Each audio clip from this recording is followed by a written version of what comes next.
Hai hai hai, kaum mager akhir zaman, apa kabar kalian hari ini? Dan pada lagi ngapain nih? Semoga pada santuy aja. Dan tak lupa saya doakan semoga kalian semua pada sehat selalu. Biar pada rajin pantengin channel ini. Kali ini kita akan sedikit review film apa, Kayu? Kali ini kita akan sedikit review film action yang berjudul John Wick. Film ini bercerita tentang si John Wick. Ya jelas lah tentang si John Wick, bukan si Johnny yang suka wik-wik ya, Kayu. John Wick yang merupakan pensiunan pembunuh bayaran yang ditakuti seluruh penjahat, bahkan polisi sekalipun. Tapi karena suatu hal dan dia pun kembali lagi ke kehidupan lamanya, yaitu menjadi pembunuh. Apa penyebabnya dia kembali ke kehidupan lamanya? Mungkin kalian yang sudah menyaksikan film ini sedikit mengerti alur ceritanya. Tapi di video kali ini kami akan mencoba sedikit merangkum alur ceritanya dengan sensasi yang berbeda. Tanpa berlama-lama lagi, ayo kencangkan celana, tarik selimut, dan selamat bobo cantik. Lah malah bobo ayu. Yaudah, welcome to my channel.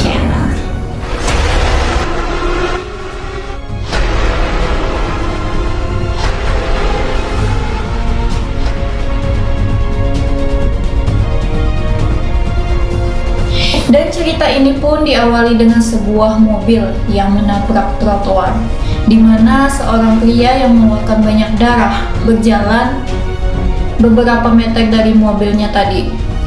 Lalu dia mengambil sebuah ponsel miliknya dan melihat video rekaman bersama istrinya. Mungkin karena dia merasa akhir hidupnya sudah dekat kali ya, jadi teringat menjadi istrinya.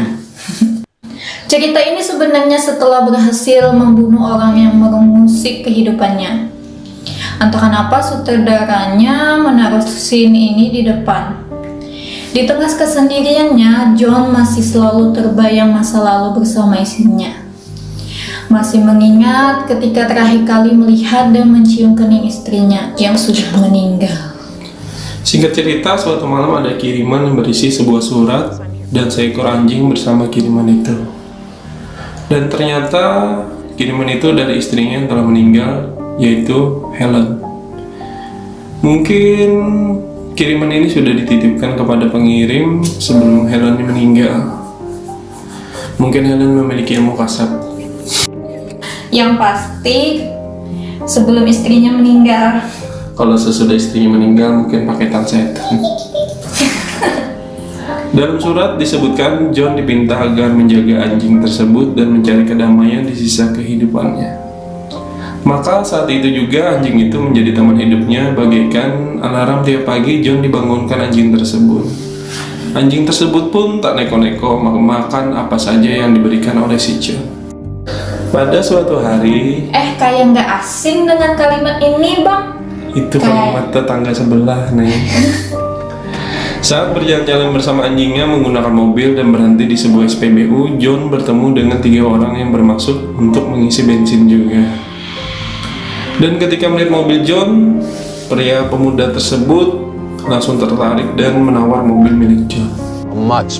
Namun sayang, John tidak menjualnya kepada pemuda tersebut. Dan pemuda itu pun tidak terima tawarannya ditolak oleh si John. Dengan bahasa yang gue aja nggak ngerti, dia mengejek John dan mengira John tidak mengerti seperti gue. Untungnya John sedikit lebih pandai dari gue. Jadi John langsung membalas ejekannya dengan bahasa yang gue juga sampai saat ini nggak ngerti. Mungkin Kayu mengerti? Kalau dilihat dari raut muka mereka, pasti itu kalimat ejekan, Bang. Belum tentu, Neng. Mungkin itu kalimat ojekan, Bang. Jadi pembaca mimik muka sekarang. Dan itu sempat membuat pemuda tadi tersulut emosi. Hampir terjadi keributan dan makian, namun teman pemuda tersebut melarainya. Dan malam harinya setelah kejadian itu, anjing John dengan insting keanjingannya bangun mengetahui bahwa ada orang yang masuk ke dalam rumah mereka. Lalu John pun mengikuti anjing itu, dan begitu dia turun, John pun langsung dipukul. Dan mereka memukuli John, bahkan membunuh anjing kesayangan pemberian istrinya tersebut. Ternyata mereka adalah orang yang berada di SPBU pagi tadi. Mereka datang untuk mencuri mobil John, dan dari sinilah awal kemarahan, kemurkaan, dan kedongkolan yang mengakibatkan John kembali ke kehidupan lamanya, yaitu menjadi tukang jahit. Tukang jahit?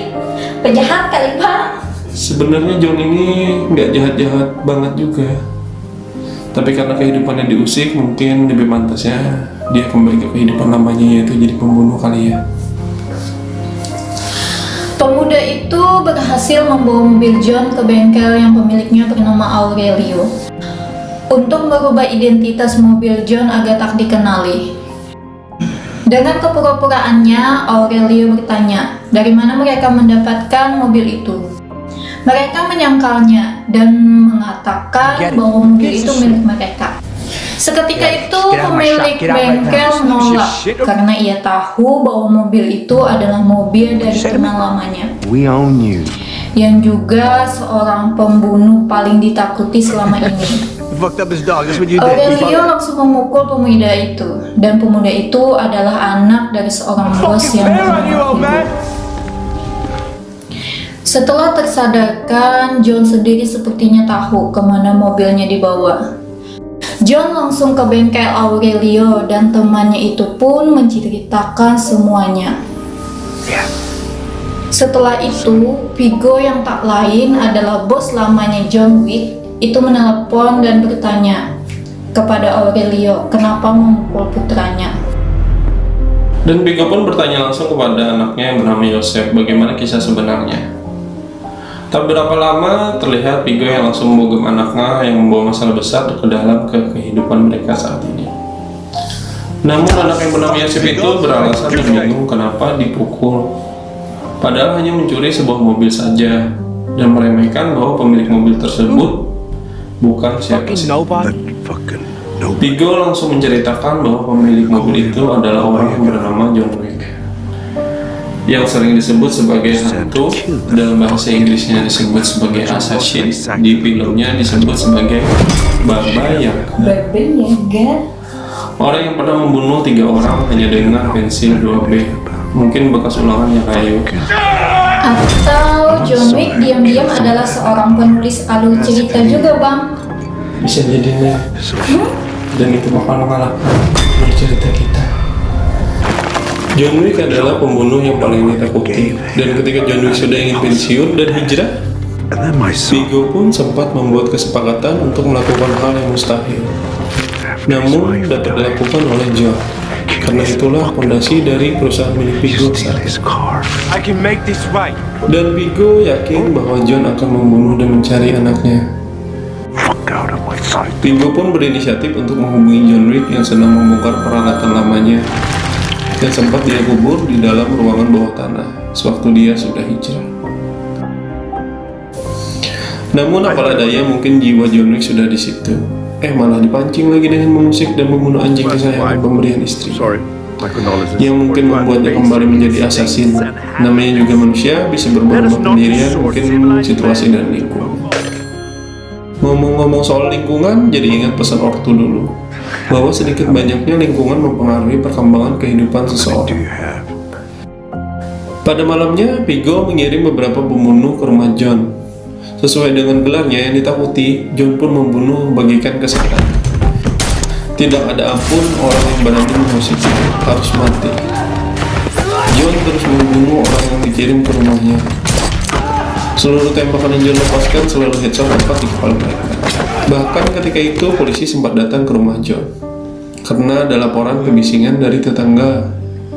Polisi yang bernama Jimmy itu tidak berani masuk walaupun sempat melihat ada beberapa mayat tergeletak di rumah John. Vigo tahu dan menyadari bahwa tidak ada yang akan mampu berhasil menaklukkan John. Maka ia pun menemui seorang sniper yang bernama Marcus. Yang tak lain, Marcus adalah teman dari John itu sendiri, agar membunuh John dengan bayaran yang besar. John meninggalkan tempat tinggalnya untuk mengejar Joseph dan pergi ke sebuah hotel tempat para pembunuh bayaran lengkap. Namun hotel itu memiliki sebuah aturan yang harus dipatuhi. Dalam hotel tersebut tidak boleh ada aktivitas kekeributan dan membunuh, yang mana dalam hotel tersebut disebut sebagai peraturan konfidensial. So when the old place? Terlihat beberapa pembunuh bayaran sedang beristirahat dan mabar. Mungkin mabar di situ tuh mereka main ML atau FF. Dan beberapa dari mereka menyapa John yang sudah beberapa lama ini tak terlihat. How embracing. Vigo mendapat kabar keberadaan John yang menginap di hotel tersebut dan membayar beberapa pembunuh bayaran di sana dengan bayaran yang sangat besar untuk siapa saja yang mampu membunuh John di sana. Sementara si Yosef yang sedang asik berpesta dengan dikawal beberapa pengawal pribadi suruhan ayahnya, sementara itu si John pun sedang bersiap untuk melancarkan serangannya. Beberapa pengawal pribadi ayah Yosef pun terbunuh satu persatu. Tidak ketinggalan teman dekat Yosef pun ikut terbunuh. John dengan santuinya menghapusi semua pengawal pribadi Yosef seperti membunuh menemukan bersama-sama. Dengan luka gugup serta ketakutan, Yosef bahkan terkejut kalau John tidak seperti yang dia sangkakan selama ini. Di depan matanya, Yosef melihat langsung bagaimana John tanpa rasa canggung membunuh para pengawalnya. Namun John sendiri sempat terkena tembakan ketua pengawal pribadi si Yosef yang cukup GG. John pun terlempar ke bawah dan beruntung John sebagai pemeran utama di film ini. Jadi kalian tahu John gak bakal mati. Coba kalau sobat saya lempar kayak gitu, paling enggak ya patah tulang. John berhasil keluar dari tempat itu, kembali ke hotel Continental dan meminta orang di sana untuk mengurus lukanya. Dan pembunuh bayaran Vigo yang berada di hotel itu pun hendak melancarkan aksinya. Beruntung Marcus yang awalnya disuruh membunuh John, sekarang malah menolong John dengan sedikit memberi kode, yang mana kalau gua mah obrak kode kayak gitu, hampir headshot itu. John tersadar ada yang mau membunuhnya, yaitu Perkins, seorang wanita yang juga seorang pembunuh yang mencoba melanggar aturan hotel tersebut. Karena bayaran yang diberikan Vigo mungkin cukup besar bagi siapa saja yang berhasil membunuh John Wick setelah berkelahi dengan Perkins, John pun berhasil menjatuhkan. John tahu kalau Perkins adalah suruhan Vigo. John meminta keterangan kepada Perkins untuk mengatakan keberadaan Vigo dan Yosef saat ini. John lalu pergi ke sebuah gereja yang mana gereja tersebut adalah peti harta karun mantan bosnya si Vigo. Dan John membunuh beberapa pengawal Vigo di sana. Tanpa basa-basi, John langsung membakar semua harta karun dan aset-aset milik Vigo. Rencananya sih untuk memancing Vigo keluar dari sarangnya, dan benar saja Vigo pun datang ke tempat itu tak berapa lama. Seperti biasa terjadilah baku tembak beberapa saat antara John dan pengawal Vigo, hingga John pun terhentikan karena ditabrak sebuah mobil van. Menyadari dirinya terikat di sebuah kursi di mana Vigo dan beberapa sisa pengawalnya sedang mengawasinya, dan betapa bodohnya Vigo pakai basa-basi ke John. Tidak langsung membunuhnya, malah main plastik gula buat membunuh John. Kalau gua mah tinggal door, ya kan kayu? Kan nggak panjang ceritanya. Abang lupa ya kalau John pemeran utamanya. Oh iya lupa, beruntung John pemeran utamanya, jadi nggak bakal mati. Bingung aja kok jadi endingnya membangunkan seperti ini. Keberuntungan John lainnya, Marcus pun datang dengan keahlian snipernya, berhasil mengheadshot membunuh pengawal Vigo yang menyekapnya. Membuat John berhasil lepas dari ikatannya dan kembali membunuh semua pengawal. John pun berhasil menginterogasi Vigo, menanyakan keberadaan Yosef anaknya, dengan iming tidak akan membunuh Vigo. John yang mengetahui keberadaan si Yosef langsung bergegas OTW ke sarang si Yosef dan berhasil membunuh beberapa pengawal Yosef, dan Yosef berhasil dibunuhnya. Merasa dendamnya sudah terbalaskan, John pergi meninggalkan tempat itu dan bertemu dengan Marcus. Naas saat John bertemu dengan Marcus, Perkins memergoki mereka berdua dan melaporkannya ke Vigo. Masalah baru pun pasti bermunculan. Vigo yang merasa dihianati Marcus pergi dengan Perkins dan beberapa pengawalnya untuk membunuh Marcus. Vigo berhasil membunuh Marcus, seketika itu juga John mendapat kabar bahwa sahabat yang membantunya selama ini telah dibunuh oleh Vigo. John pun langsung balik kanan untuk menolong Marcus yang ikut terlibat masalah ini karenanya. Namun sesampainya di tempat, Marcus sudah tidak bernyawa lagi. Tak berapa lama, John pun mendapat telepon dari seseorang yang berada di Hotel Continental. John pun mendapat kabar keberadaan Vigo, dan John langsung otak lagi mengejar Vigo yang hendak kabur dengan helikopter miliknya. Namun, naas nasib Perkins. Bukannya untung, malah buntung. Dia dibunuh oleh beberapa pembunuh bayaran lainnya karena telah melanggar aturan hotel koordinasi. Koordinasi. Ya, Mbak. Manajemen. Abang agak sedikit pelum. Di tempat lain, John berhasil menghentikan Vigo dan membunuhnya. Bonus beberapa keberuntungan John di film ini menemukan anjing peliharaan baru yang dibawanya untuk menemani kehidupannya saat ini. Dan itu tadi sedikit alur kisah dari sebuah film yang berjudul John Wick Chapter 1. Kalau Bang Arif sendiri seperti John Wick atau si Johnny yang suka Wick Bang? Tergantung situasi, Neng. Hah? Ya udah, kita akhiri saja sesi ini. Enggak, yang jelas dulu. Mungkin lebih tepatnya John Wick. Terima kasih buat kalian yang sudah menyaksikan channel kami dan support channel ini dengan subscribe, Like dan share channel ini agar kami lebih semangat lagi membuat beberapa alur cerita lainnya. See you next time. Bye. Thank you. Jangan bolong puasanya ya.